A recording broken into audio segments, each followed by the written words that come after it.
आजोबांची जमीन, वडिलांची संपत्ती, तरीही हक्क सांगता येणार नाही. हायकोर्टाचा निर्णय चर्चेत. जर तुम्हाला रिअल इस्टेटमधील व्यवहाराबद्दल संपूर्ण माहिती हवी असेल तर आमच्या चॅनलला सबस्क्राईब करा आणि नवनवीन व्हिडिओ अपडेट्स मिळवा. सबस्क्राईब करा आणि तुमच्या रिअल इस्टेट नॉलेजमध्ये भर घाला. वडील किंवा आजोबाकडून मिळालेली प्रत्येक संपत्ती ही आपोआप वडिलोपार्जित ठरत नाही. त्यामुळे अशा प्रत्येक मालमत्तेवर मुलांना किंवा नातवंडांना जन्मताच हक्क मिळतो असा समज चुकीचा असल्याचे कर्नाटक उच्च न्यायालयाने स्पष्ट केले आहे.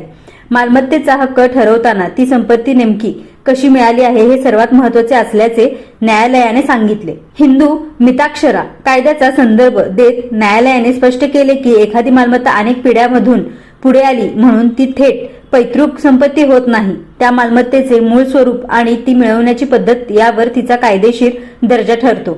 जर एखाद्या व्यक्तीने स्वतःच्या उत्पन्नातून जमीन किंवा घर खरेदी केले आणि नंतर ती संपत्ती आपल्या मुलाला दिली तर ती मालमत्ता त्या मुलाची वैयक्तिक संपत्ती मानली जाते. अशा परिस्थितीत पुढील पिढीतील मुलांना त्यावर जन्मसिद्ध हक्क सांगता येत नाही. या प्रकरणात एका मुलीने आपल्या आजोबांच्या संपत्तीवर हक्क मिळवण्यासाठी न्यायालयात दावा दाखल केला होता. तिच्या म्हणण्यानुसार ही कौटुंबिक संपत्ती असल्यामुळे त्यामध्ये तिलाही वाटा मिळायला हवा होता. मात्र न्यायालयाने तिचा दावा मान्य केला नाही. न्यायालयाच्या निरीक्षणानुसार संबंधित संपत्ती आजोबांनी स्वतःच्या पैशातून खरेदी केली होती.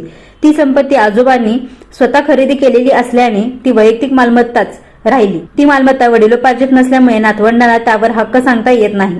मात्र याचा अर्थ असा नाही की मुलांचा वडिलांच्या संपत्तीवरील अधिकार पूर्णपणे संपला आहे. जर एखाद्या व्यक्तीने मृत्यूपत्र केले नसेल आणि त्याचा मृत्यू झाला तर त्याची संपत्ती हिंदू उत्तराधिकार कायद्यानुसार कायदेशीर वारसामध्ये विभागली जाते. दुसरीकडे स्वतः कमावलेल्या संपत्तीवर मालकाला पूर्ण अधिकार असतो. तो ती संपत्ती विकू शकतो, कोणाला भेट देऊ शकतो किंवा मृत्यूपत्राद्वारे कोणाच्याही नावावर करू शकतो. दरम्यान जमिनीवर हक्क सांगताना नाते नव्हे तर तिचे मूळ कायदेशीर स्वरूप महत्वाचे ठरणार आहे.